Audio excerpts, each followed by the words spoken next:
Hello and welcome to Experimenta Social 37. I'm Nikki Pastore, the exhibition and program producer here at Experimenta. I'd like to acknowledge the traditional owners of the land on which I now work and live, the Wurundjeri people of the Kulin Nation, and pay respects to their elders past and present. We also encourage you to acknowledge the traditional owners of the land in which you are now watching from, and please do so throughout the event in that chat function. Just some quick online housekeeping. Our speakers today will present for 20 minutes each, followed by a Q&A. So please contribute your questions via the Q&A or chat function, which you'll find in the menu section below. If you're experiencing any tech issues, we're also live streaming via our YouTube channel, so you can watch there. And it'd be great to get your feedback today, so please fill out the audience survey that will be emailed to you at the end of the session. So that's it from me. I'd like to pass it on to our Experimenta Artistic Director, Jonathan Parsons.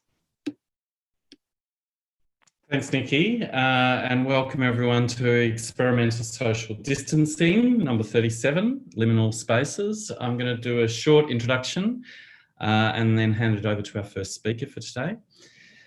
Professor Genevieve Bell recently described our current lives as inhabiting a liminal space in the face of the COVID-19 pandemic. A place in between, housing old patterns from the past while wondering what new patterns may emerge post-pandemic. In this month's Experimenta Social, we have invited two artists whose practice investigates and inhabits liminal states. Helen Pinor's work is informed by her academic research in biological sciences and art. Helen explores the porous borders between states that are typically viewed as opposing and distinct, such as life and death, animate and inanimate. In her multidisciplinary practice, she often uses and adapts the tools of the medical sciences, such as imaging technologies, to realise her artworks. Sophie Kahn also draws on imaging technologies in her practice, in particular drawing aesthetic inspiration from the limitations of scanning technology to accurately portray the dynamics of the human body. She creates sculptures, moving and still images that draw attention to the liminal state between the promise of technological perfection and its everyday reality. Our first speaker today is Dr. Helen Piner, and she's an artist and researcher whose practice explores philosophically and experientially ambiguous zones, such as the life-death boundary, the intersubjective nature of organ transplantation, and the animate-inanimate boundary in relation to prosthetics. So please make her very welcome. Thank you, Jonathan. Hi, everyone. I'm talking today from Darra country, and sorry about that. Forgot to turn my phone sound off. I'll start that one again. I'm talking today from Darra country. I wish to pay my respects to elders past, present and emerging. I will now share screen.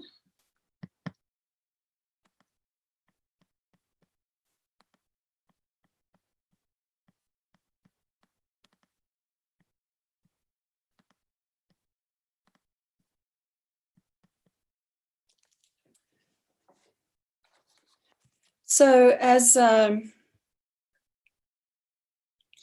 Jonathan has just outlined, the broader sort of span of my project explores ontologies of life and existential states, especially in relation to liminal states such as the life-death boundary. Today, I'm going to talk mainly about my work in development called Habitation that I'm making for the upcoming Experimenta Lifeforms International Triennial of Media Art. But by way of introduction, I'll talk briefly about two previous works. The End is a Distant Memory is a project that explored the ambiguity of the life-death boundary. I responded to my colleague, regeneration biologist, Dr. Jochen Rink, who suggested to me or speculated with me that chicken meat would have living chicken cells still inside the meat. So when we buy chicken from the grocer. And I was really fascinated by that possibility.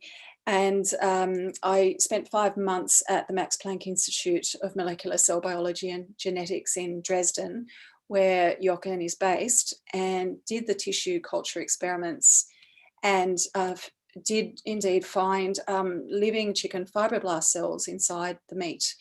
And what I loved about it, that the project had a sort of broader scope as well, but what I loved about that particular part of the project was, firstly, the way it completely confused the boundary between life and death, and also the way it disrupted the subject-object boundary.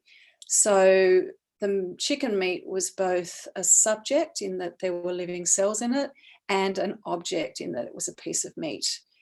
And that particular binary has some relevance to the project I'll be talking mainly about today. Another project that explored the life-death boundary was The Body is a Big Place, collaboration with Peter Clancy and sound data scale Priest and a number of cardiac physiologists. And the broader scope of the project was to explore organ transplants, but in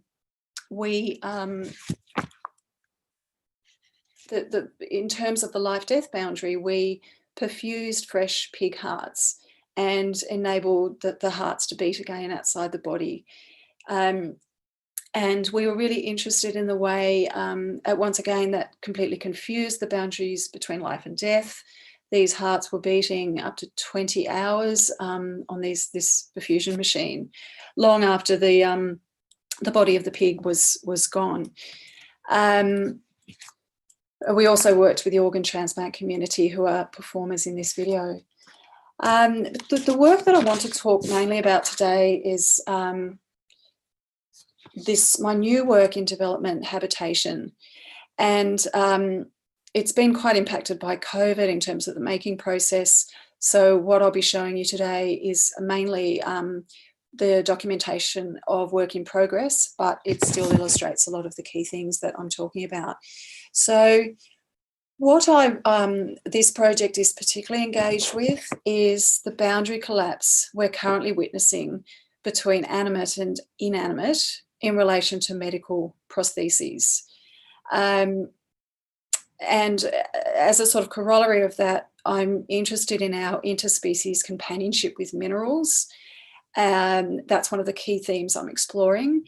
And there are a number of sub-themes, including the ontological meaning of tissues once they're excised from our bodies, and the sentience of bodily tissues. The project was prompted by hip replacement surgery I had in 2019 as a result of a congenital abnormality in my right hip. I had a very strong impulse to keep the bone material that was taken out of my body during the surgery, but I knew it was going to be quite difficult to achieve. You see, surgically excised tissue exists in a liminal state where there isn't a clearly shared understanding of its ownership. To me, based partly on my previous explorations of life-death liminality, I understood this bone tissue as a life form in itself and an entity that would still contain living cells for some time, and an object with traces of my own biological and emotional histories. When tissues are surgically excised, they're normally consigned to biohazardous waste. So in a split moment of time, one moment the tissue is part of my body, and the next moment it's gone into a biohazardous waste bin. And to me, there's something profoundly disrespectful about this instrumentalized erasure. I have a residency coming up later this year, and one of the things I'm planning to research is the fate of surgically excised tissues. Some tissues are suitable for tissue donation, so they find homes in other people's bodies, and this is actually the case with bone tissue. But other tissues are, as I understand it, cremated, and I'm intrigued to know where the ashes end up. In landfill, in fertilizer. As you can probably imagine, it's not easy to find that information out. And that is an image of my bone, my femur bone, inside it's some specimen bottle. What is really interesting is that the policies in Australia, Department of Health policies and Royal College of Pathologists policies actually support patients to keep their own tissue. So this is an extract from the Department of Health policy. Although a pathology practice may own the container in which a patient's specimen is held, in most jurisdictions it does not legally own the specimen itself. And the basic protocol is that patients should be supported to keep their own tissue if they want to, unless there's a contraindication. For example, the tissue's got an infection that poses a public health risk, or interestingly, if the pathology company has made a significant intervention into the tissue, like sectioned it and stained it, that is regarded as conferring intellectual property rights to the pathology company. So it becomes much harder to make a case to keep tissue that had that intervention. In my own case, artist Jaden J.A. Hastings was instrumental in providing me with the skills and knowledge to obtain my own bone material.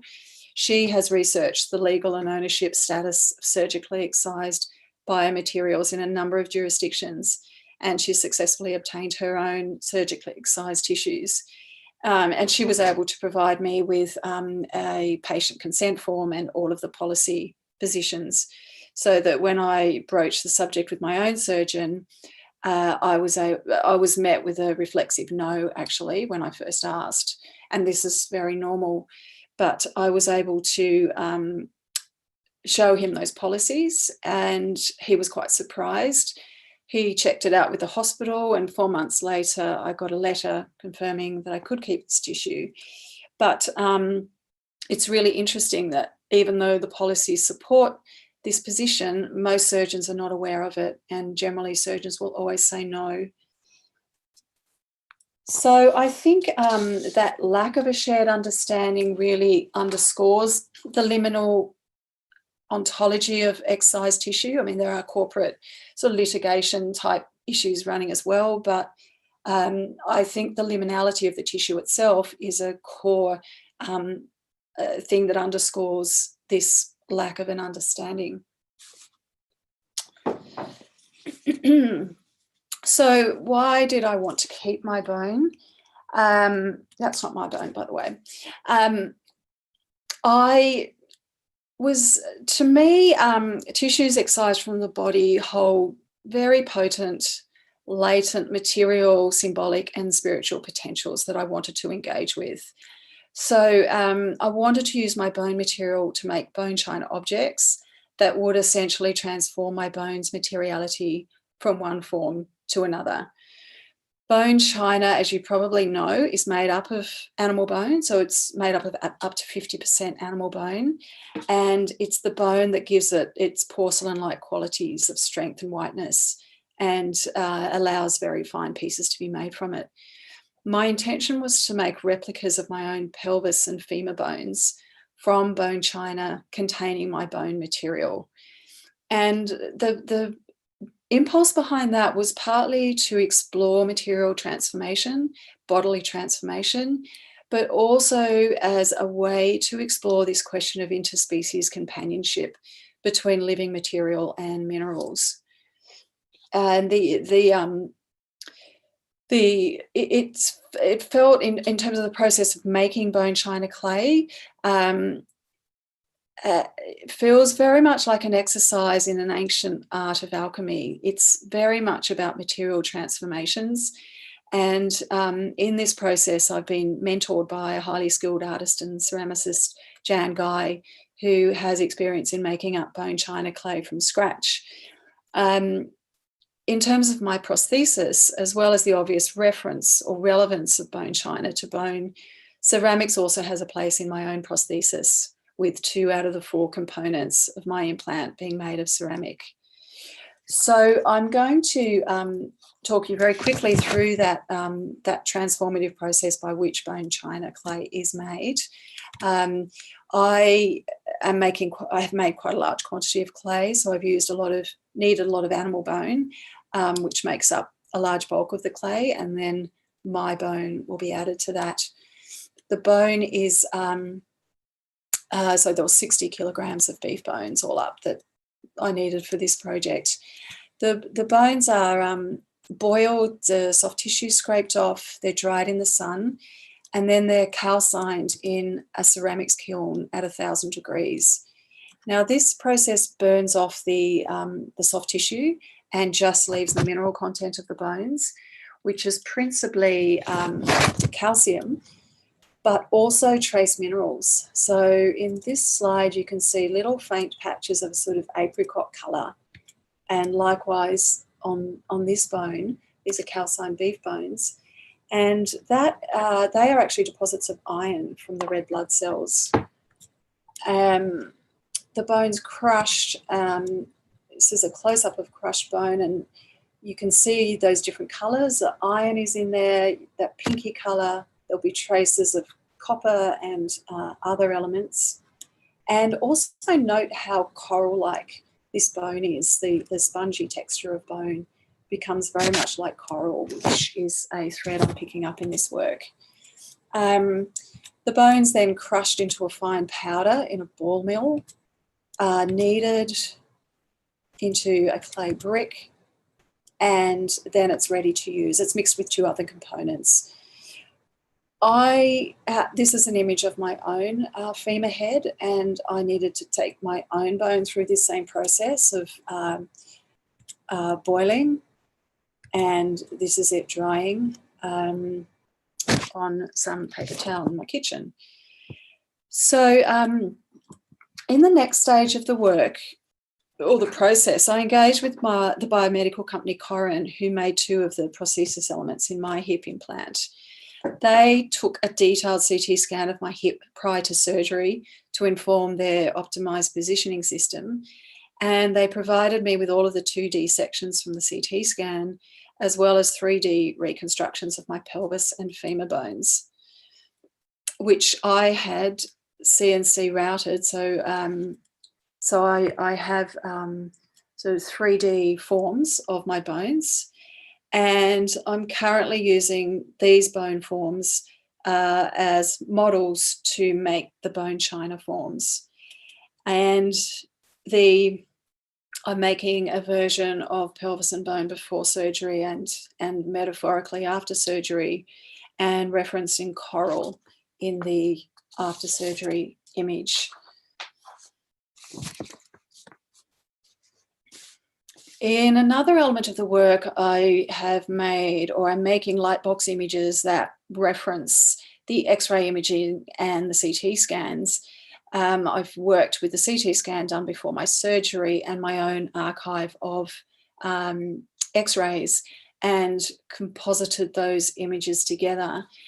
And this first image shows my a scan prior to surgery. This is a detail, and if you look at the left and right hip, the left hip, which is right in the image, is a relatively normal hip. The left hip, as you can see, has quite a huge kind of, I don't want to say deformity, it's got a non-normative shape. And this is my actual femur bone after boiling on the left, which you can see it has this huge kind of mushroom overgrowth. And the image on the right is an in inverted commas normal hip. I say in inverted commas because bone tissue is so variable. There's kind of no normal in one sense. It's a highly improvisatory material.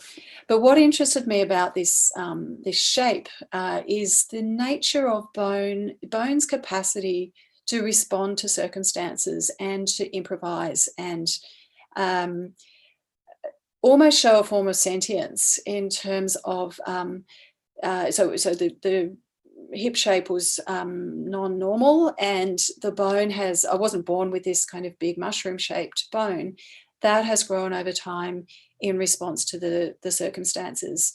And it's interesting that we think of skin and muscle and things as tissues that can respond, but bone is as responsive as skin and muscle to what's going on. It has that, one might say that it responds knowledgeably. This is an image sort of representing the moment of the surgery. in a metaphoric sense. So it uses, it's pulled out graphic elements from the language of CT scans and X-rays, and the dashed lines in the image trace out the bone that's removed in order to make space for the prosthesis. And the smoke is referencing this kind of transformational change. This image is a diptych with another image where the smoke elaborates and moves further into this kind of larger black space. And those dashes that were in the previous image, in this image have, you won't be able to see it at this scale, I don't think, but have a neon glow around them and become metaphorically more like embers that have assumed new shapes.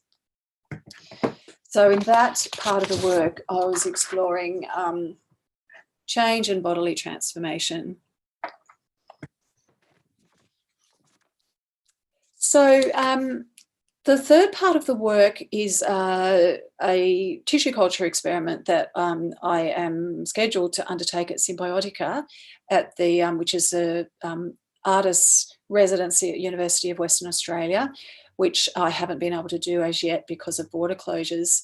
So this work won't be presented in the RMIT showing of the triennial, but we plan to add it to the show for the later, for the touring show.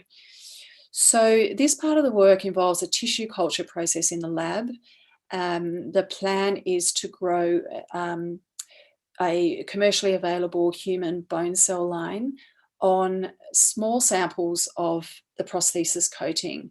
Now, what's really significant about my coating, my prosthesis coating, is that it's what's called a cementless coating, which means no glues are used in the to attach the prosthesis to the bone, but rather the coating, this hydroxyapatite coating on the outside of the prosthesis, stimulates bone cells to grow into the fissures that are in the coating. So what I'm really interested in doing there is challenging the idea that the body is a passive recipient of prostheses or implants, and looking at the body's very active agency in actually making this thing work. I'm very interested in the that morphological kind of blending that happens as cells grow into the coating. There's a morphological breakdown between animate and inanimate. And at a molecular and atomic level, there would absolutely be exchange between cells and prosthesis coating. So there's really a complete breakdown of the animate-inanimate border or boundary in this scenario. And the plan is to use microscopy techniques to image that process. But what I'm really interested in with this is the whole notion of what Monica Bacchi calls lithic intimacy. So as she talks about it, life's diverse, intimate relationships of exchange and interspecies companionship with minerals. So it's this idea that minerals and living entities have always exchanged material. She quotes Dorian Sagan, "Skeletons dramatize an ancient waste, whispering a ghostly testimony to the useful internalization of hazardous waste sites. The calcium phosphate of bones owes its existence to the necessity of eukaryotic cells to keep cellular calcium concentrations at levels around 1 in 10 million. So what's really being said there is that skeletons have arisen because as a sort of evolutionary byproduct of our need to manage calcium concentrations and the buildup of calcium in our bodies, and that this has led to the structural formation of skeleton material. Now that's a hypothesis, so we don't know that that's exactly how things happened. But what she goes on to say is that the concentrations of calcium in seawater are much higher. Therefore, organisms dwelling in the sea must exude calcium to prevent themselves from being poisoned. Mineralization, calcification, which leads to the formation of stromatolites, coral reefs, shells, exoskeletons, bones and eggshells, but also to kidney and gallstones, is a trace of the affinity between biological and mineral species. Not surprisingly then, coral skeletons are highly biocompatible with ours and therefore have been used for human bone transplants and as scaffolding in tissue culture. So to conclude, the point that I really want to make with this is that, and it's a point that I come back to over and over again in my work, that when we work with these technologies like implants, joint implants, for example, and humans come up with really extraordinary innovations around how to make implants biocompatible with living tissue. What it always comes back to is that life has already been doing that for forever, really. Life has already been working out how to work with minerals, how to incorporate minerals. Life has been changing minerals. Life's evolutionarily responsible for creating many of the minerals that we have, and that there has always been this interspecies companionship. Now, I think I'm at time, so I will come out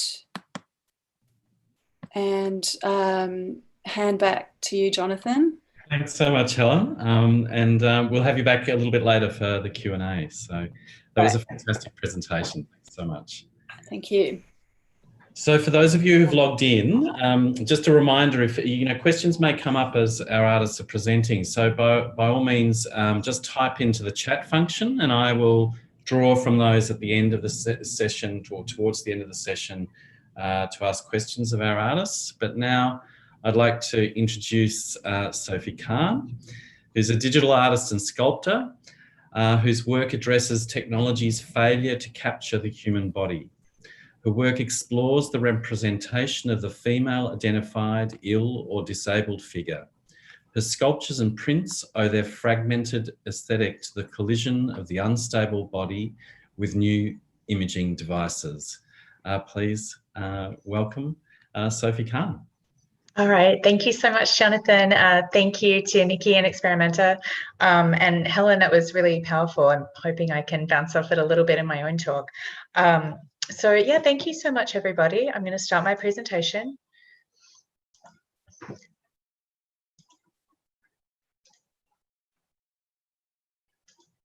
Okay, so I first off would like to acknowledge the Lenape people, the traditional owners of the land in Brooklyn, New York, where I am at the moment.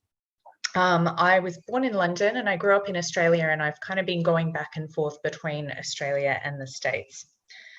So this is the foundation of all my work, really. It's a 3D laser scanner, and the way that it works is that it captures the human body by projecting a red laser line, and there's a camera and a magnetic tracker that work together to build up a 3D model of the body in the software that can then be manipulated. I actually trained as a photographer. When I discovered this device, it felt like a really natural transition to bridge from my photographic practice, because it still uses light and a lens. You're still going into the world to gather your material, and there's a really intimate transaction between the scanner operator and the model, and you're making very, very personal choices too. It's really a subjective process. The scanner was in fact designed to capture architectural models, and it was never this device that I used. They used it on the Star Wars movies and the Harry Potter movies and for architectural maquettes, and it wasn't designed to capture the human form. When you point it at a person who's moving and breathing, the scanner breaks down and it generates these kind of glitchy fragments, which I manipulate and edit and sculpt and ultimately choose to output as 3D printed sculpture and video. So the very first time that I encountered it was at RMIT in Melbourne, at the Spatial Information Architecture Lab, where Mark Burry and a team of architects was using the device to reconstruct the Gaudi's famously unfinished Sagrada Familia by 3D scanning his original maquettes and reverse engineering them to extract the data. But I very quickly began using it to scan myself. And much like Helen's work, actually, where you have an idea of taking very precisely engineered technology with certain underlying assumptions, and then you point it at your own body and you try to aim it at something more nebulous and examine the tension that results. This seeded all the kind of raw material of my practice that I've been developing for the last 15 years. The first thing that I really noticed was that this 3D scan of the face, with the eyes closed to protect them against the laser, with any skin tone and identifying data kind of stripped away and rendered in this really weird default problematic shiny gray, it resembled a death mask. And it really failed to capture life kind of fundamentally. All you got was the geometry, and the person was missing. So for a long time, really, I couldn't fabricate my work as sculpture. This was back in 2005 when 3D printing was pretty nascent if you weren't an engineer or a hacker, of which I'm neither. And I was making these very photographic images, these large Victorian spirit photography inspired ghostly renders, scans of my own body mostly, that were installed in these tomb-like galleries and were very much meditations on memory and the kind of ineffability of the corporeal body, I guess. And it wasn't really until 2010 and 11 where 3D printing came on the market and I was able to, as an end user, use the technology as a sculptor to have a hand in the creation of my own work. And that was a really profound transformation for me. So I began to create what I thought of as sculptural death masks. These are all life-size, and these are all portraits of various individuals. And then when I enrolled in graduate school at the School of the Art Institute of Chicago, I actually I studied art and technology, but I really had most of the digital skills already, and I had very little experience as a sculptor. And so I learned casting, foundry, mold making, and I began working to handle these digital objects as real world pieces with my own hands that I would apply both kind of digital and then physical manipulations to. So a piece like this is really an accumulation of translation error. It has error from the scan, where I think the model was possibly wearing glasses, and so there are gaps over her eyes where the scanner reflected, and there are gaps due to occlusion where her nose hid a kind of shadow. The scanner is as limited as a camera if you point it in just the one perspective, and it misses so much. But there are also material errors. There are scratches on the wax and drips and warps from the casting process. And so I really loved this idea of taking a human body, transmitting it into the digital realm, dematerializing it, applying various changes to it, and then returning it to the physical realm, but it came back in an altered form. And so the sculptural object was really almost like a palimpsest, all the layers and all the traces of what it had been through before, both analog and digital. So my work pulls in a whole lot of really diverse influences. Notably, I was quite ill for much of my 20s with chronic fatigue syndrome. And so I was drawn to this imagery of the sleeping female body, the kind of aestheticized fainting woman, this idea of like the passivity and almost, surrendering, offering oneself up to this kind of maybe kind of violent machine gaze. I got really interested too in cemetery sculpture, where the memorials to real women were very staid and traditional, but the figures that were supposedly allegorical, grief and mourning and whatever, were incredibly racy. And somehow this was fine, in a religious context. Again, the idea of memory and the memorial and trying to capture life but failing. I'm also pulling in ideas, which I'm sure everybody has seen this, the idea of the uncanny valley, the fact that as our mechanical representations of the body approach verisimilitude, paradoxically, we get more disgusted because it it's never quite the perfect copy, and it's that tiny margin becomes really, really unsettling. So, you know, it's the whole reason that the movie industry has moved away from motion capture and really realistic 3D, and we now just see cute cartoons, because there's something about the duplication of the body digitally that's really haunting. And then lastly, I'm also looking at ideas of architectural fragmentation. So I'm taking a data form, and again, I'm bringing it back to the world, and it's coming back damaged, and now I have to contend with it, and I have to display it and have it supported and consider all the absences, all the gaps and the glitches that occur in that real life object. And so I was looking at archaeological display to consider how the fragment is installed in a physical space where you encounter it with your own body as a viewer. And then lastly, the idea of bodily dematerialization has always been fascinating to me. So this is actually a still from one of the old Star Trek movies, the matter transporter accident, which I still think is the best metaphor for my own work, where the body gets transmitted and returned, but it comes back wrong and horrifyingly, you know, expires on the ground.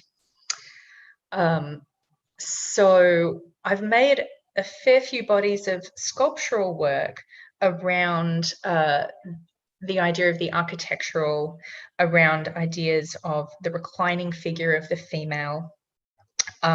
Many of these were self-portraits.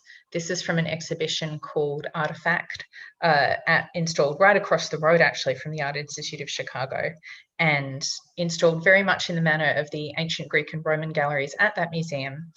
When I worked with the same museum mount makers and the same paint and lighting and such. And the idea was that you would, as you looked far off at these, you would think they were fragmented classical sculptures, but then as you approached, you realized they were plastic, and that the damage that was brought to the forms came not from war or time or, you know, fire or flood or whatever, but it was a contemporary faux fragmentation, and it was a digital damage.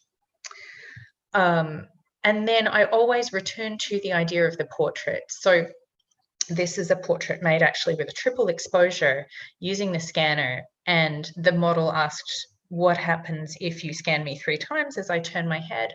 And this was the result. So this is the sort of almost a cubist 5 minutes in the life of this woman as she's turned her head.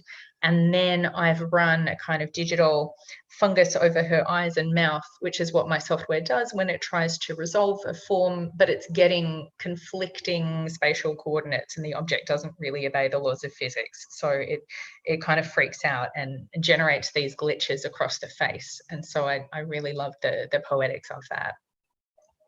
I have 2 main bodies of work that I want to talk about today. The first one is a series called Prodromes, which I've been working on for several years and wrapped up about 12 months ago. So I read a book called The Invention of Hysteria, and again, that's probably a term that everyone here is very familiar with.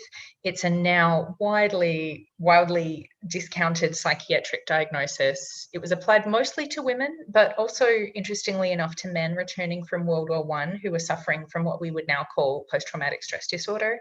At the time, they were considered male hysterics. And the Salpêtrière Asylum in 19th century Paris at its peak housed many, many, many thousands of hysteria patients. And it was also a teaching hospital. So the Dr. Jean-Martin Charcot and his colleagues would conduct public lectures where the women were electroshocked and hypnotized and basically would perform these attacks on cue. Supposedly this document here that I'm used as the reference material for most of the work is their idea of the supposedly typical phases of an attack of hysteria. And the names are very tiny, but they're incredibly evocative. French names, there's the epileptoid period, the period of clownism, the period of delirium, the period of passionate attitudes. So what really struck me, and you know, this is very well-worn material in a way. I mean, this is, you know, Louise Bourgeois made this piece, The Arch of Hysteria. It was very canon for kind of 70s feminist artists. But what I got really interested in was actually the way that technology was used to try and pin down madness, which of course is complete folly. You know, like photography was used very, very extensively there. And so I worked from a lot of the historical material that I had found. and worked with both myself and a team of models, dancers, performers to reconstruct these poses. And I created these first as smaller sculptures. These were from an exhibition at I-Beam in New York called New Romantics, and they're about 12 inches high or so. So they're very scaled down. And the idea with these was that there was quite an intimate, small object, and you had to really get close to encounter it. And it was almost the scale of a medical teaching model, you know, something you might find in a doctor's office. And then later I began to scale the pieces up. So I should also add that they leveraged the support structure.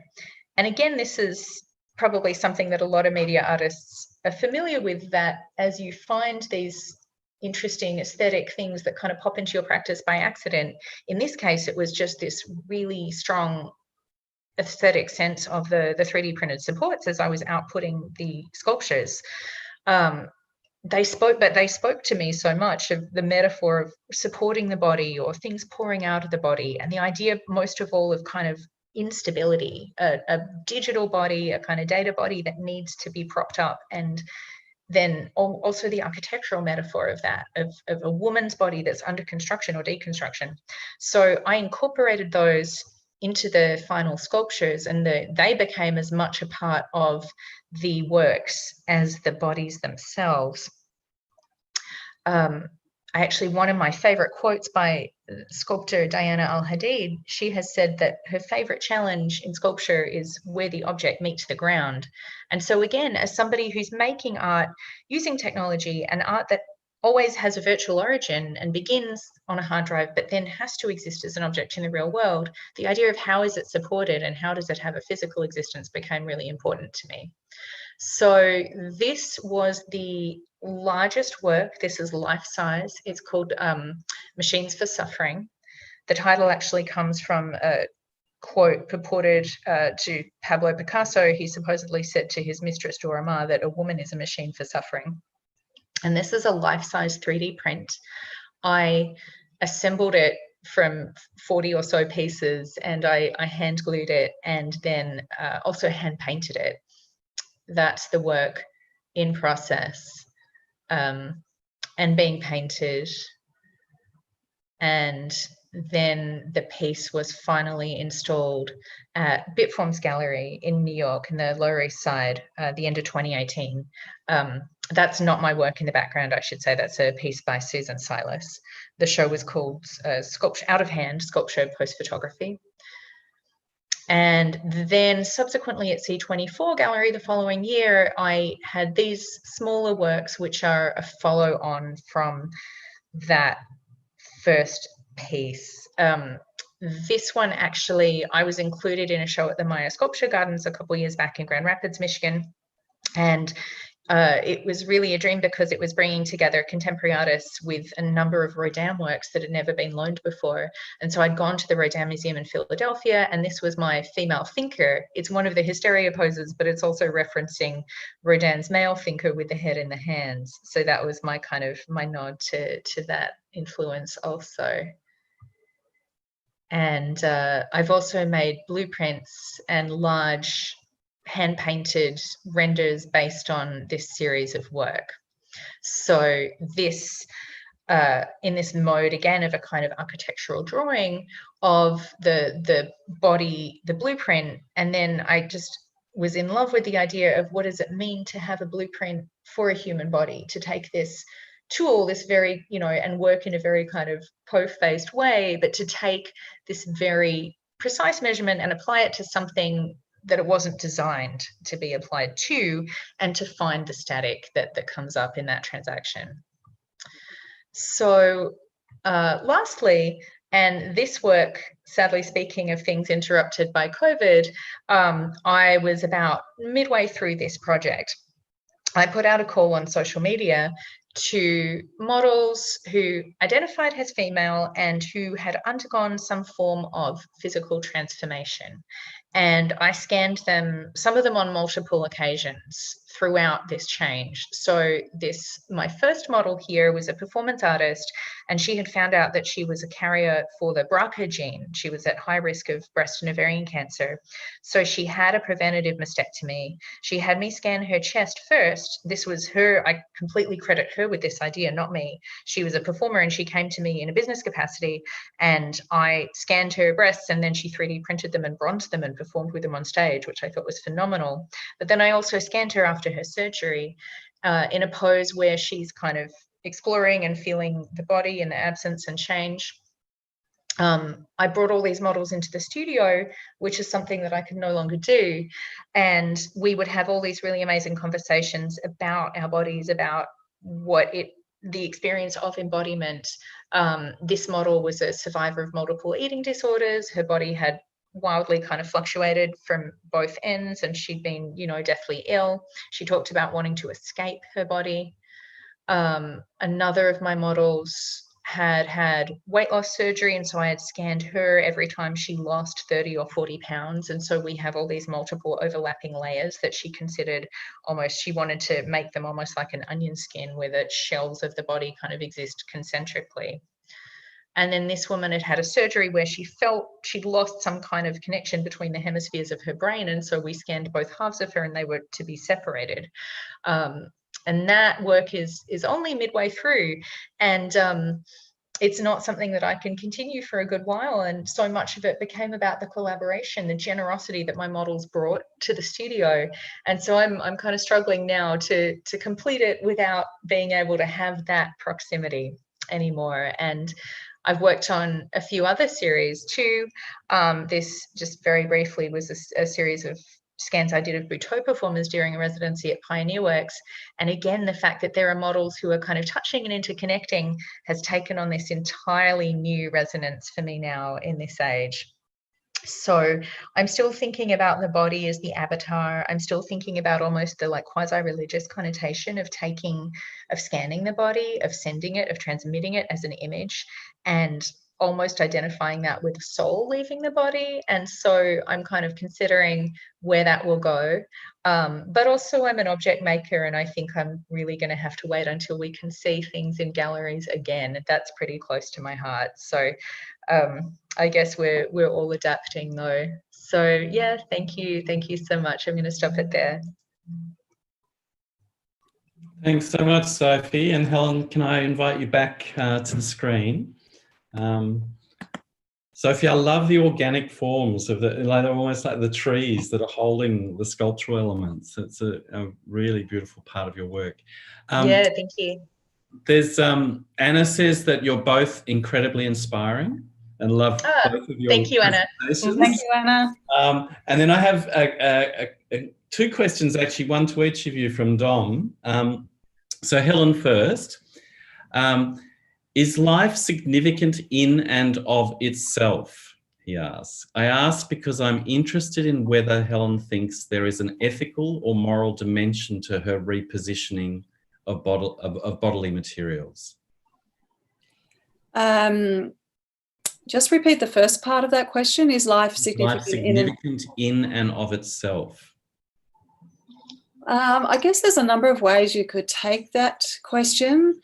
So, I mean, materially, I guess what I'm really exploring in this work is life's continuity with other stuff, like life's continuity with minerals in the case of this project, but life's continuity with everything that exists within. So in that sense, you could say that ontologically life exists just with all this other stuff. We're all existing together, and, life isn't distinguished in that way. Of course, emotionally it is. Of course, emotionally as living beings ourselves, we hold life very precious, and we do give it an extra significance. But I'm not sure if that's getting to the heart of Dom's question there. Well, I'm sure he's got the opportunity to keep writing if you haven't answered that correctly, or not correctly, but I guess I should add that there's also one of the core things I'm exploring there is that the liminal life, like the life that's sort of what the guys at Symbiotica, Oren and Yonat, call semi-living, that the idea that there's the cells that are still hanging on inside something that's we would call dead, or the tissue that's removed from the body that still has life, living cells, but we would ordinarily call it dead. There's all this sort of hovering space in between as well, which has, for me, an important status and meaning, but culturally we don't give it that. Yeah, yeah. And Dom, to Sophie, and you touched on this towards the end of your presentation, he's asking whether the pathos of the way these gestures were appropriated, were originally understood. You talked about kind of images that you showed. Do they still have resonance for you? I mean, yeah, that's a really interesting question. And I think in a way it's kind of hard to know exactly how they were originally understood. And I became absolutely fascinated with this question of, was it a performance? Was it fake? And there's so much modern argument around this. There's like Siri Hustvedt has written quite a bit about it, I think. There's a book called Medical Muses. There's many kind of feminist historians have almost thought that the women were very complicit, like they were performing as almost as a living, because that was their way that they could survive, and they were almost in on it in a way, which gives them more agency, so that I guess that's the question of like, was it thought of as fake at the time? Was it a performance at the time? And we may never really know. This is a little bit of a divergence, but there was a really interesting anecdote of one of the women, I think her name was Blanche, and she was his prize hysteric, Dr. Charcot's prize hysteric. And then as soon as he retired, she just stopped having the attacks, and she worked in the kitchens at the asylum, and people would ask her, are you still an hysteric? And she just wouldn't talk about it. So whether it was understood in those days as more genuine than today, I think is like a really open question.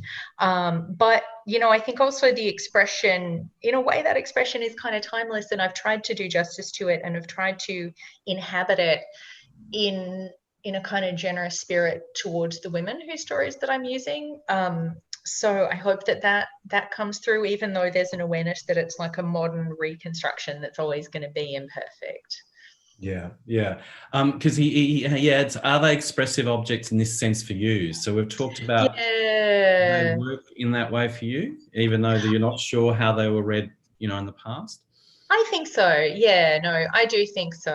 And I always, even though, so much of my work is hands off and happens in a machine, it happens in the hard drive, it happens, at the production facilities, I think I'm endlessly trying to humanize it. And there are elements of my work as an artist that are really traditional, where I kind of am a romantic as an artist. And I think that human expression, connection and gesture are still really important. And so I'm trying to, the hand painting, the sculpture really comes out of that, this idea of like taking a digital artifact, but returning an artist's hand to it. And that's been kind of more important to my practice the longer I've gone on. So yeah, I hope that there's a genuineness to it there that's not like solely appropriation, or kind of that's not solely clinical. Yeah. And both of you, draw inspiration and inspiration and kind of, well, even techniques and stuff from the medical sciences in different ways. And I'm curious, you both touched on, well, conditions that I'm sure with your chronic fatigue that you mentioned, you were, regularly in dialogue, and similarly for you, Helen, over the journey of your life. Has that been the driver for that interest in medical sciences, or has it come from somewhere else? Head, Helen. For me, do you mean the hip condition? Yeah, because you would have been dealing with over the course of your life, haven't you? I'm assuming. Actually, no, it didn't really become an issue until I was older. It was there from birth, but it wasn't actually diagnosed until I was a teenager. And it didn't start to functionally affect me until I was maybe in my 40s. So I don't think that was the driver. I think the driver for me was growing up in a bushy place and having this really intense connection with the natural world around me, the flora and fauna, and just feeling, I wanted to be a biologist for years when I was growing up. And as you know, I trained as a biologist, and then I sort of jumped ship. I got interested in art towards the end of that degree and jumped ship.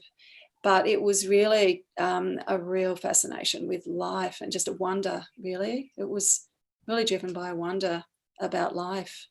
And so was your art practice part of that interest in exploring life? Is that why you made the jump? Because, yeah, well, I made the jump because I found, I actually really loved studying science, but I found, I was working part-time in research jobs while I was an undergrad, and I started to realize that the kind of reductionist nature of science wasn't actually satisfying ultimately for me.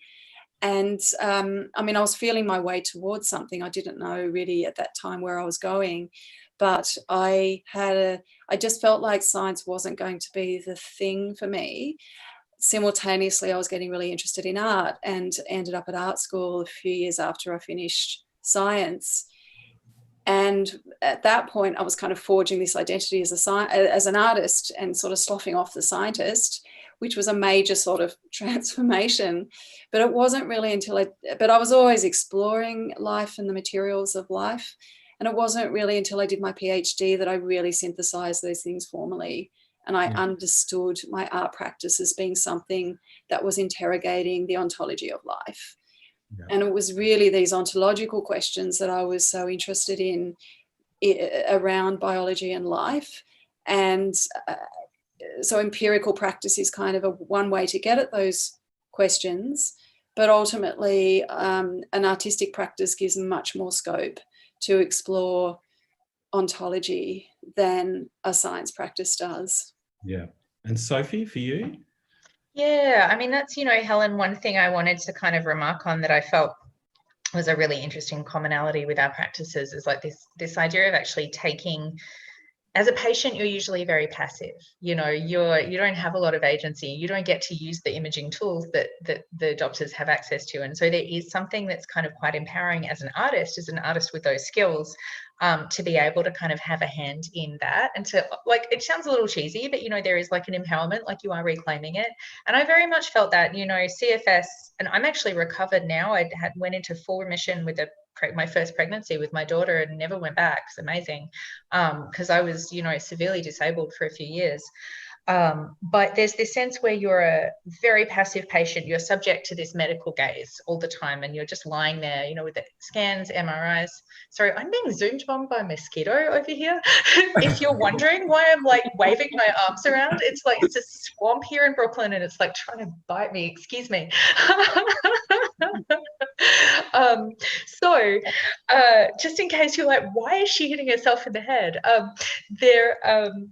You're sitting there as so passive, getting scanned, getting imaged, and other people are the ones who are doing the looking. And so to make imaging yourself of your own body feels like you are taking back some of that control in a way. And maybe that sounds it's a little cheesy, but there's something, I think it's a power that we have as artists. And there have been a lot of artists who have done that with their own kind of medical diagnoses as well. So